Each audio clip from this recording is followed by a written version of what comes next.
message is very simple. It's 6 words. Turn on, tune in, drop out.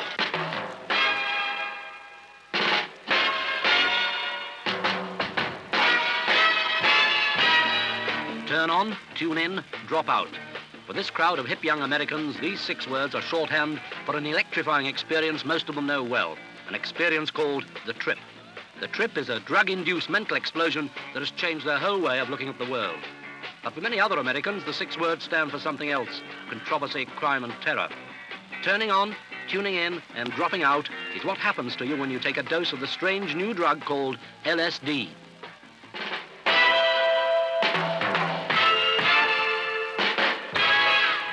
LSD has become a way of life with its own philosophers like poet Allen Ginsberg. Yes, there's probably in the United States millions who would love to come out to a park like today and play with the children and sing together and have a peaceful time. Promote this peace to others outside who don't feel so peaceful in the heart, to say there is possibility of something to believe in, something to save from the fire. It's strange to be in a body. Can I sleep with you? Shall we sing together? But above all, like, I don't want to feel bad, or I don't want to have to fight them. Or I don't want to fight myself all the time. I wouldn't want to have to fight the camera, to see the camera as an enemy, for instance, or communications as an enemy. What about the people looking at this? What do they think? Do they want to be enemy, or do they want to be friendly? Or do they even think in these terms? Or is it my paranoia? So, are there people in jail, really? Are there wars on Earth? Still? Vietnam, like everybody losing control of their temper. Does anybody else want to create a hell? Perpetuate a hell? We might as well get out of our minds, which means going...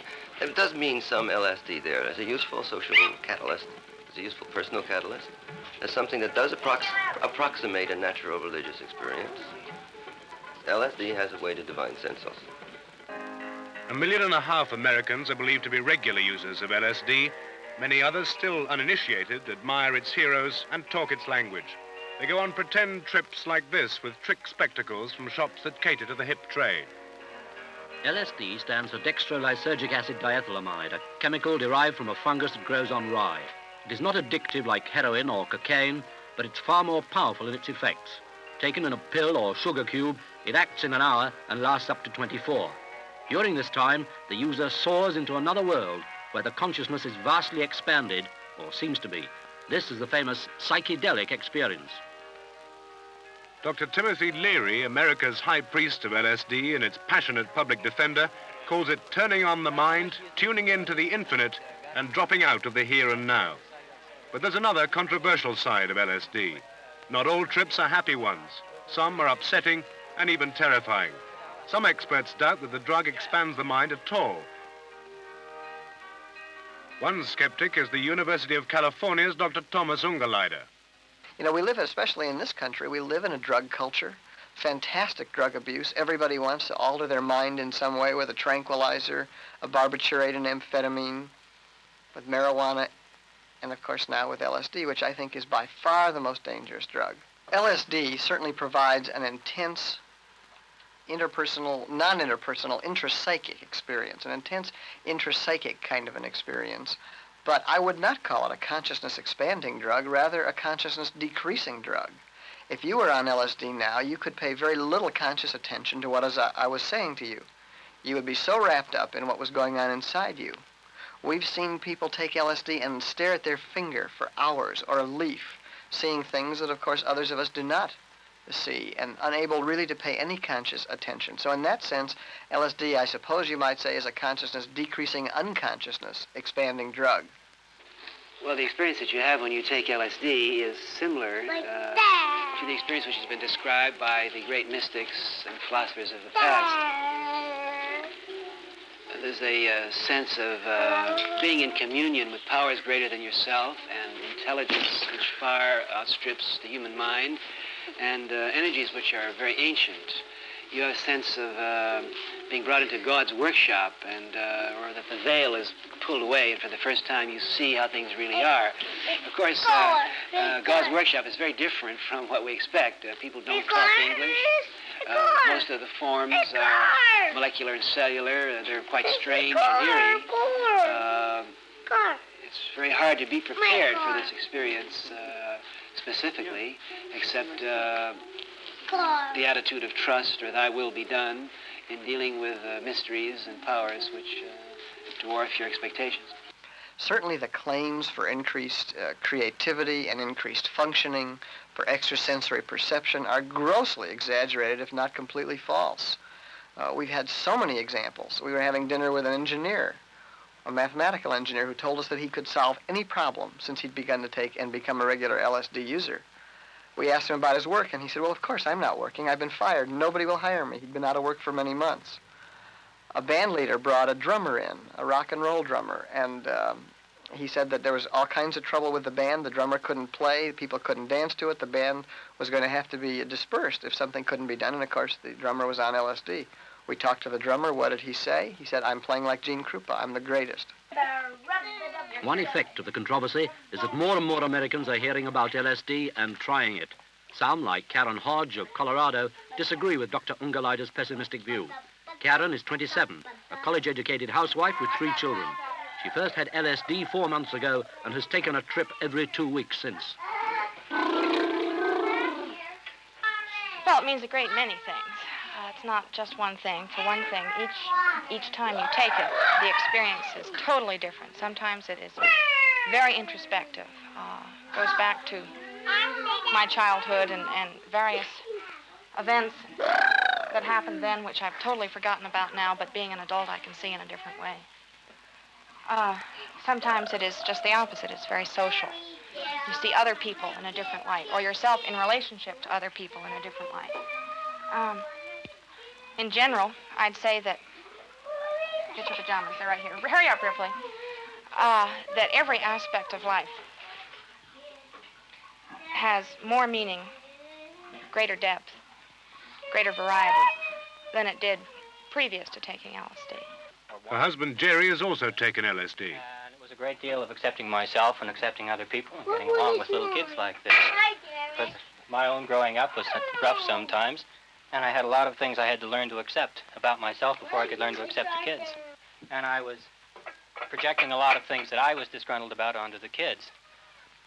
LSD hasn't been the only reason, but it's certainly been a great help in it. A lot of times I feel that an experience with LSD is sometimes worth as much as a year in just learning how to accept kids and how to accept people. Yes, my youngest took it accidentally once. He got a hold of 3 caps, which is equivalent to 6 adult doses.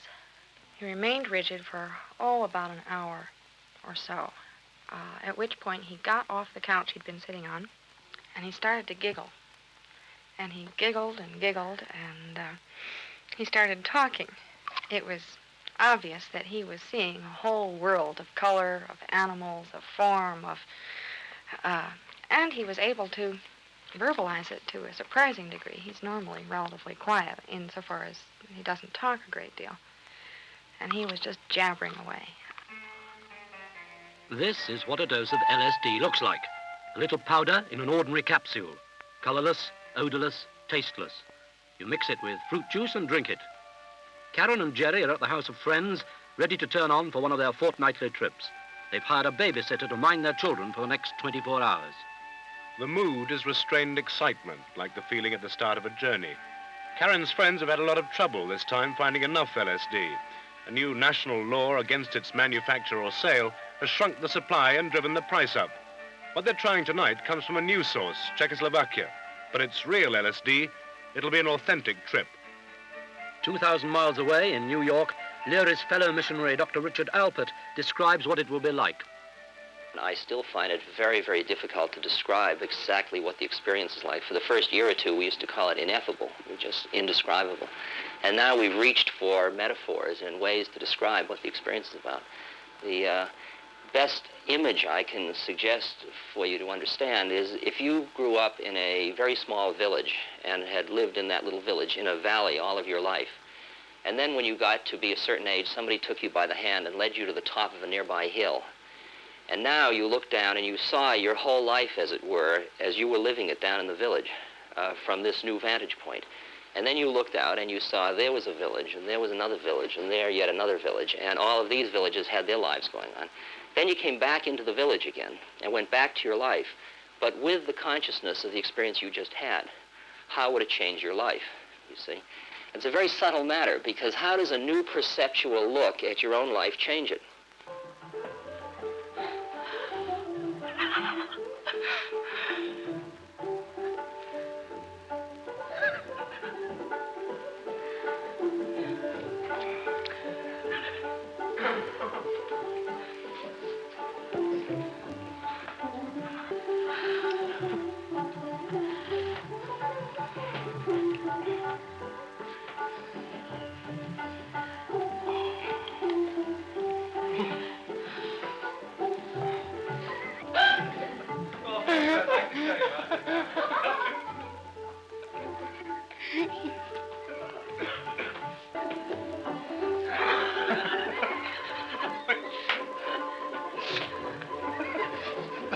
See how it is to get apple.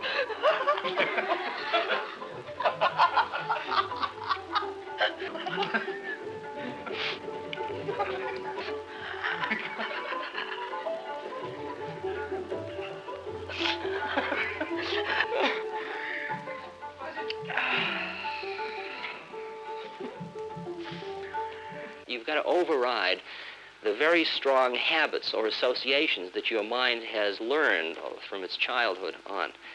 Well, that's really the key or the essence of the psychedelic experience from what I can see, because it changes the chemistry of your brain, specifically the connections in your brain called the synapses, in such a way that if this is the input fiber and it always fired this particular fiber out here, so this is the association. You've got to understand that in this little junction box, this comes in, and there are 20,000 possible things that can happen from this one, all right?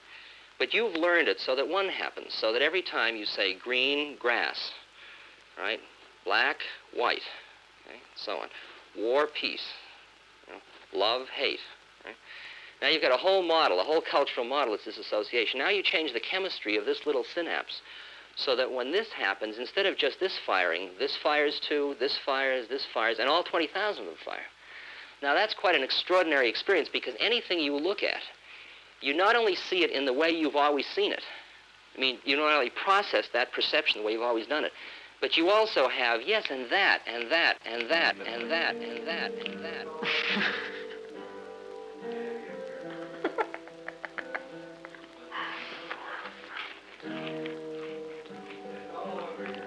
Okay.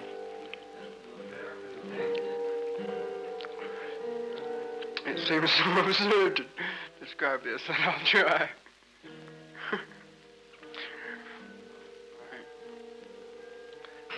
And I was telling you,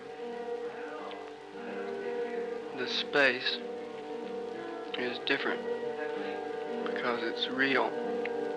It's like stuff. It's not like emptiness. It's like stuff. And the space is filled with all kinds of shapes. And anything like Lois there, she's made up of all these shapes out of the space. I'm just trying to give you a picture of her. It's all in rainbow colors.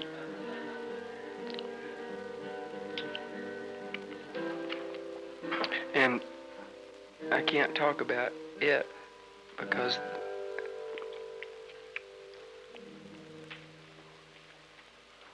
this is really nice.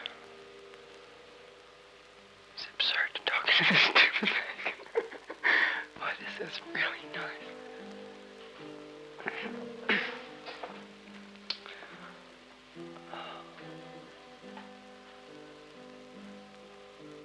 That is nice. Yeah.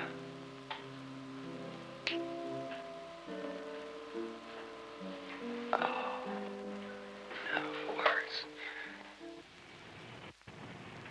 not all trips are like Karen's. Some end here at the Neuropsychiatric Institute at the University of California. At times, half of Dr. Ungerleider's patients are recovering from bad trips. Typical room, I think you can see the psychedelic art and psychedelic references there on the wall. It's a tremendous problem, not only in Los Angeles, but in all of California, and it's starting to go across the country. Well, a number of different kinds of things happen to the people who take LSD, who have bad experiences. The acute side effects most commonly are hallucinations, meaning auditory and visual. They hear things, they see things that aren't there and that are terrifying. They come in also with anxiety to the point of panic. They come in with depression, with suicide thoughts, some severe suicide attempts. Obviously, the successful suicides do not come here. They go to the morgue instead. Of course, these have been reported in increasing numbers. And they also come in with confusion, people wandering about not knowing where they are. Those are the acute kinds of effects. We try to restrain the person and prevent them from harming themselves or others. That's the first area of treatment. And the second has to do with administering a tranquilizer like Thorazine. And Thorazine helps for many people, not all by any means, but for many it reverses the side effects, the acute side effects of LSD.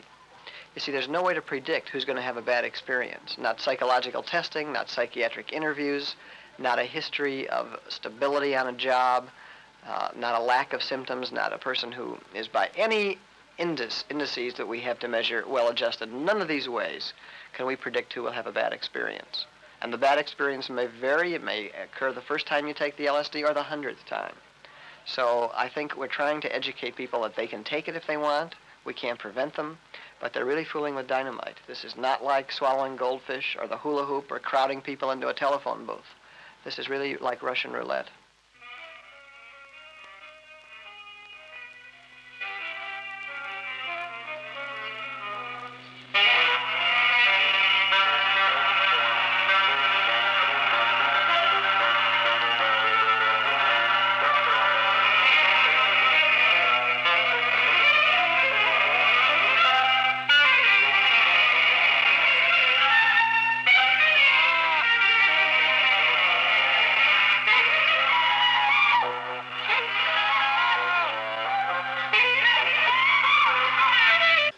Rhonda was hospitalized about a year and a half ago after taking some LSD. She noticed various changes in herself. She became very panicky, had trouble controlling her thoughts and her feelings. She was in the hospital for a little over 2.5 months. I was hallucinating on everything. The walls were on a slant, and it was hard to sit and talk to anyone because nothing was real. Nothing was real. People weren't real, and nothing mattered because nothing was real. And it was real frightening. I cried a lot, an awful lot. Do you recall how long that you remained in this kind of state? At least 6 or 7 months. Now, when you left the hospital, what were some of the things you noticed about yourself when you left? I didn't care for society. I still don't. I don't care to be a part of them. I'm sure they're doing the best they can with what they have, but I don't know what I'm looking for, but it's not there. You say that you don't feel that you're part of society. This feeling of being a part, is this something that you started noticing after you used the drug? More so afterwards. Have you noticed any of your friends or people who continue to use LSD? I know that you haven't used it since you left the hospital, but have any of your friends had these kind of changes in themselves? I've seen people, one friend of mine thought he was an orange for a long time. I haven't seen him since he thought he was an orange, in fact. What did he do? He just wouldn't let anyone touch him because he was afraid he was going to turn to orange juice, which, sounds kind of funny, but when someone really believes that they're an orange, it's kind of scary. And other people they've given up sex completely. You're aware of the fact that we've had a lot of patients come in here that have had reactions even more severe than yours. Some have tried to hurt themselves after taking LSD. And yet we're both aware of the fact that many people in the community, especially people your age, continue to use it. Do you have any ideas as to why they're using it? I think people they're not satisfied with what they have, and LSD gives you someplace else to go. It's like another land to live in. You're here, but you're not really here. You're somewhere else. And a lot of times it's easier to live in this land, unless you overdose or unless it gets real scary. You mean some of them find it difficult to deal with the way things are? The way things are, so they go into some other place. It's another place.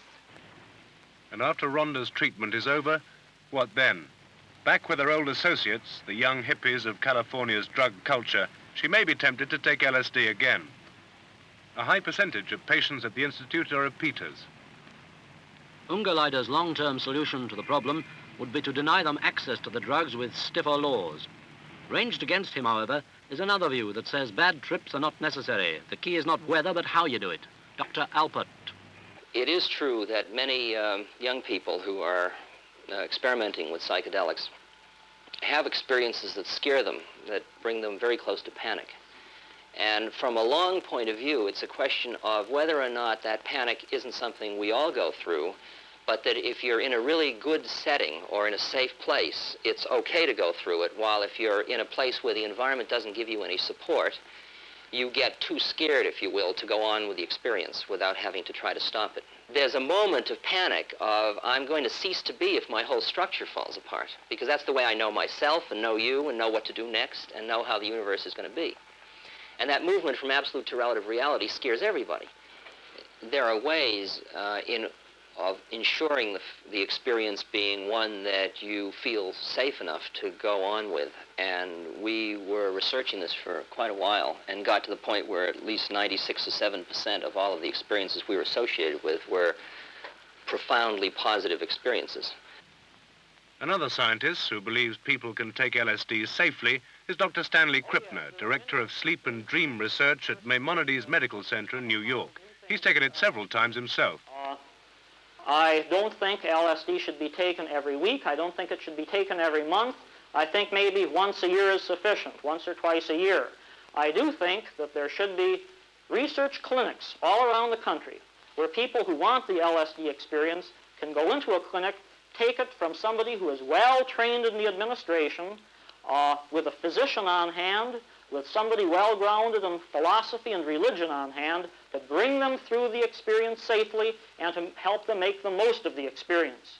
And research centers of this nature certainly could be provided. And I think this is what I would recommend in terms of a future integration of the LSD experience, the psychedelic experience, into American culture.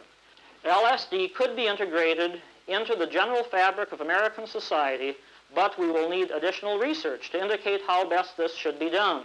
We want to have research to indicate how it affects the educational process, whether or not it should be used in schools, universities, and colleges. We will need research to indicate what types of mental illness it's most effective for. We will need research to indicate how it can be best used in creativity. We're going to have a lot of Americans in the years to come with leisure time on their hands, and LSD might open the door to a number of creative experiences for them.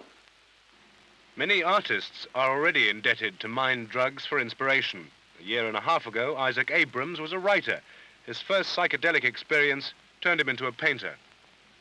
Well, people who have had the psychedelics or had a psychedelic experience quite immediately recognize what I'm up to when they see my painting. They say, oh, I see, you're a psychedelic painter, which is one way of putting it. I was always a person who had some natural curiosity about things, and when I had the opportunity to, as a person said, see beautiful hallucinations and to see thousands of colors I'd never seen them before, I said, well, that sounds like a nice thing to do. And took some psilocybin, which is a compound related to LSD. And it was, of course, quite a shock, because I wasn't expecting anything like what happened to me, which was a sudden revelation of this incredible content that one has within the brain or mind, and which defies, the normal experience seems to be that you get very little comes through. It's a psychedelic experience. It makes you who you are, only more so, about 10,000 times more so. So you're suddenly confronted with a great big heaping spoonful of yourself.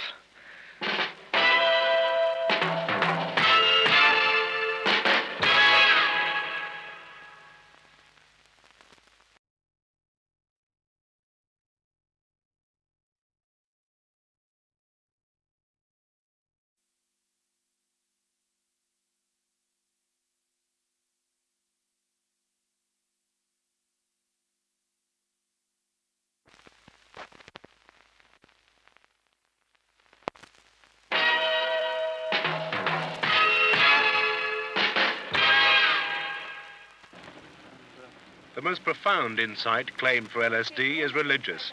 It's moved Leary to found a new church on the drug with its center on an estate in Millbrook, New York.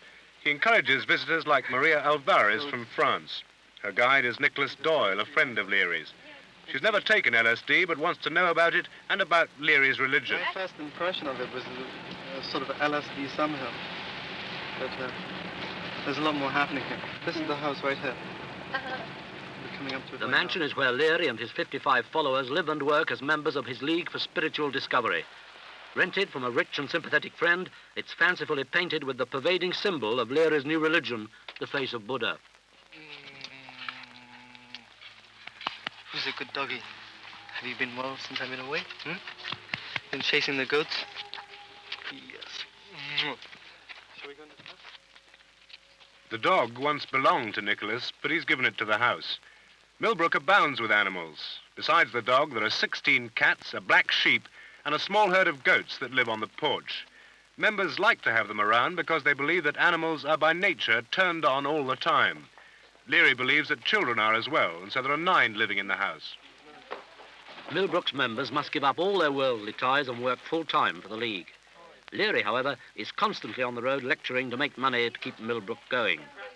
The house costs $50,000 a year to run. Recently, members were made aware of the world outside by a police raid on the mansion. The police, of course, were out to catch them in possession of illegal drugs. As a precaution, in case of more raids, they now make all guests sign a pledge stating they haven't brought drugs to Millbrook. So, well, Yes, it's Tim's, right? yes. Would you like to say Thank you. anything? Yes, I will. Is it in your rules or? This is the rule of the house because of all of the raids which have taken place here, which is all as 2, isn't it, Bill? No, it's 1. Just one raid. There was a raid, and this means that if there's another raid, that signing the book, if you have any illegal drugs on your person, Yes. then you would be held responsible, not everyone in the whole house being responsible for one It's very guest. democratic. Well, it is. We try to- Well, This this is would be protect nice. yourself, in Your fact. turn, please. Oh, yes, sir. Hey, you. Are you born here? Is he born here? Do you have children? No, none of the children have been born here yet. Nicholas takes Maria to see one of the Buddhist shrines in the house. Leary has borrowed from many Eastern religions in thinking through his own, particularly Hinduism. But Buddha is especially important to his followers because of the link between Buddha's search for enlightenment and their own search for it through LSD. For Buddha, enlightenment meant detachment from ambition and the needs of the flesh, a state of loving serenity. At Millbrook, detachment is also the goal. But members hope LSD will help them to bypass the 20 years of meditation and fasting it took Buddha to achieve it. Respecting an ancient tradition, Maria and Nicholas take off their shoes at the door to the shrine.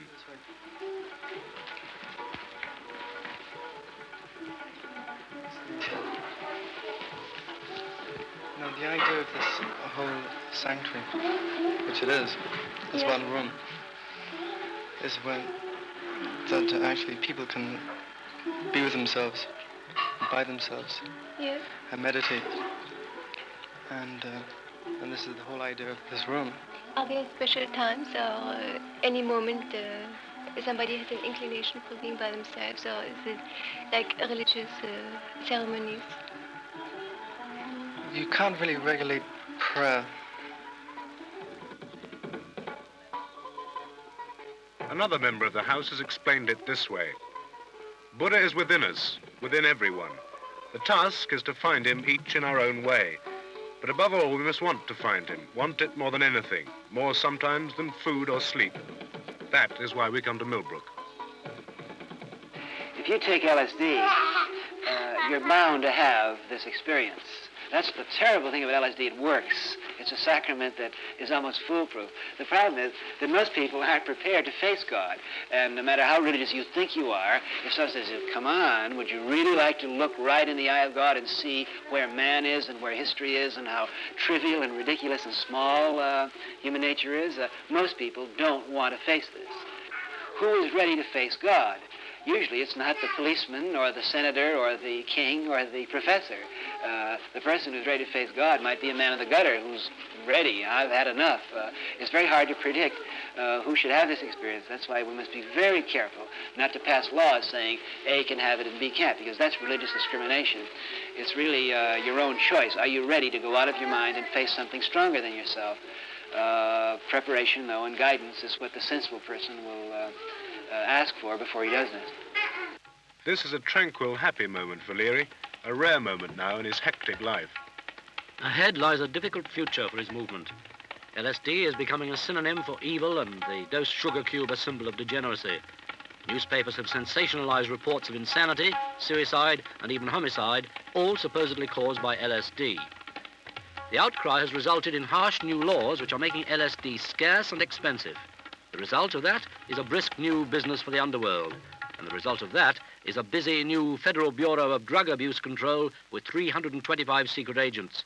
Its chief is John Finlater. The fact that LSD is a big traffic and that crime will be interested in it, and particularly organized crime. There's no question about that. We're now finding LSD has passed the stage of the sugar cube and is now being stamped out by triple presses, multiple presses. When we study these LSD tablets in our laboratories, we find that they are professionally made. They are good tablets. They are made by expensive machinery. Predictably, the law is now beginning to close in on Leary, too. I was sentenced to 30 years in prison and $30,000 for the possession of less than a half an ounce of marijuana, which is about $10 worth of marijuana. Leary was caught with it last year in Texas. Marijuana is not as dangerous as opium, but the penalties are the same. For Leary, it's merely a mild substitute for LSD. I consider this, of course, a heresy trial. Everyone knows this is a trial of religion.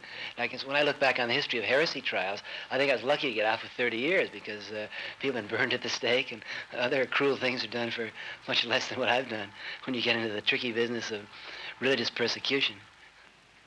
Handling Leary's case is lawyer Martin Garbus. A brief has been filed on Tim's behalf in the Fifth Circuit Court of Appeals, which is the court that will hear the appeal from the Texas prosecution. And that appeal will be argued within the next 2 months. At that time, the argument will be made that a person has the right to use drugs and that this right is guaranteed by the free exercise and establishment clauses of the Constitution that deal with the protections given to religions in the United States. The argument will be made at that time that people who have a religious commitment and who have been involved in the study of religions, as Tim has a right to use this drug in the furtherance of that religion. To drug control lawmen like Finlater, however, Leary looks more like a ringleader than a bona fide religious leader. This is true. They are the heroes of the psychedelic group that we have in this country today. They quite frankly tell us that they see nothing wrong with it, and they are proposing that people do use LSD. These people are somewhat heroes to men like these men who are saying, let's use it, let's try it and find out what good there is in it. Because they're attractive men. They can speak, and people listen to them. They don't tell them the sad facts about the use of LSD and what happens to people when they do use it. No, I don't think that I'm ever going to spend more than 1 day in jail. That's my limit. You see, it would be suicidal for the United States government to put me in jail. Every time they arrest me, they bring more interest and sympathy for what we're doing, because we're not criminals. We're not dope addicts. We're sincere people trying to do our best for our society and for our own souls.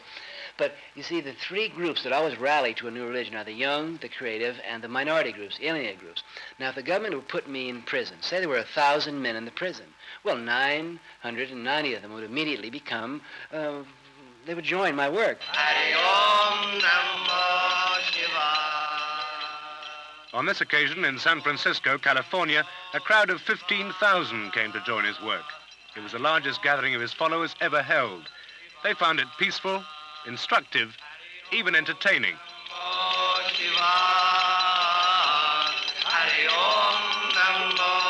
Shiva.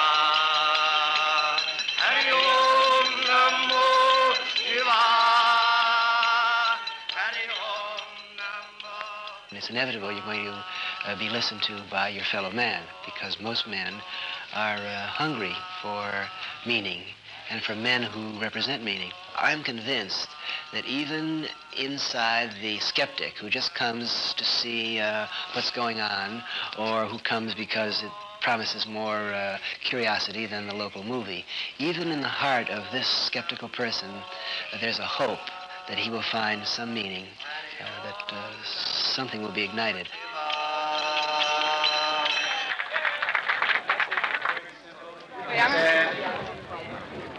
Six words. Turn on, tune in, drop out.